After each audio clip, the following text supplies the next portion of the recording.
Assalamualaikum warahmatullahi wabarakatuh. Selamat pagi anak-anak. Bagaimana kabarnya? Ya, semoga anak-anak dalam keadaan sehat-sehat semua. Nah, anak-anak, sebelum kita mulai belajar, alangkah lebih baiknya kita awali dengan berdoa. Berdoa dimulai. Ya, cukup.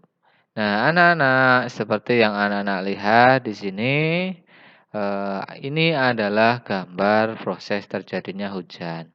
Nah, di sini kita akan belajar tentang proses terjadinya hujan.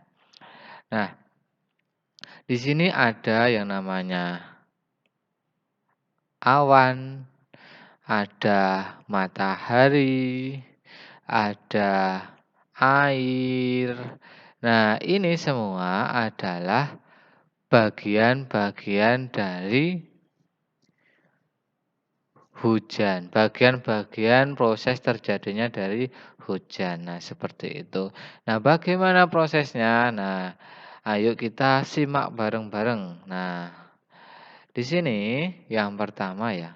Nah, yang pertama di daratan itu ada air ya. Air baik dari pegunungan. Nah, kan di pegunungan itu ada air. Melalui apa? Sungai. Nah, bisa dilihat di sini ya. Bisa dilihat di sini. Nah, ini kan ada sungai. Ada sungai ya ini ya. Nah, sebenarnya sungainya pun tidak hanya ini ya, ada banyak sekali sungai yang ada di daratan. Nah, tetapi eh, pada gambar ini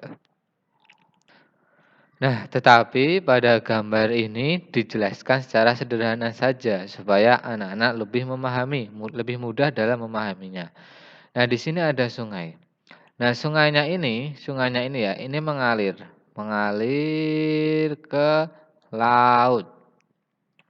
Nah, semua aliran air ya pasti mengarah ke laut. Nah, di sini pun pasti juga ada sungai mengarah ke laut. Nah, dalam mengalir ke arah laut, sungai itu pasti terkena sinar cahaya matahari di waktu siang hari. Nah, lalu air yang ada di laut, baik yang ada di laut maupun ada di sungai ini ya, ada di sungai. Nah, ini airnya akan menguap.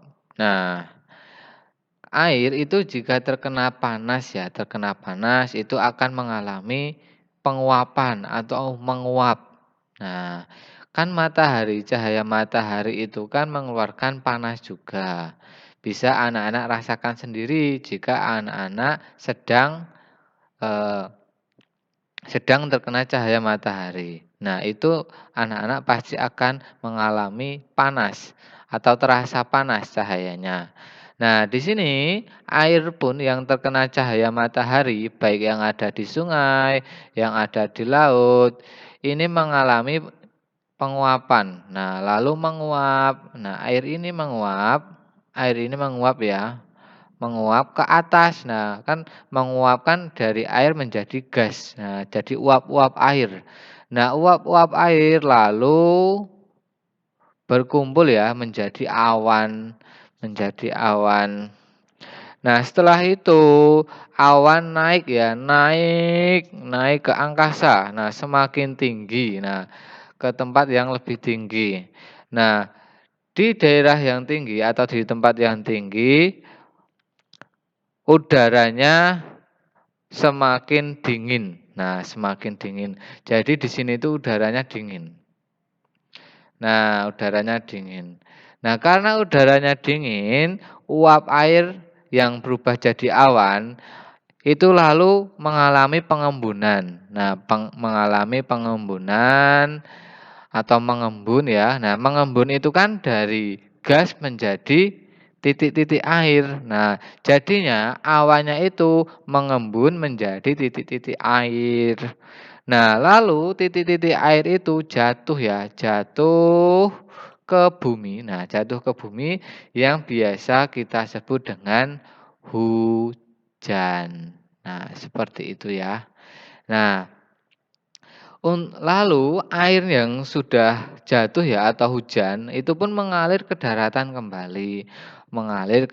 kembali, lalu, menuju ke laut lagi. Nah, di situ pun juga nanti dalam prosesnya terkena sinar matahari lagi dan menguap kembali dan menjadi awan. Nah, lalu terjadi hujan kembali.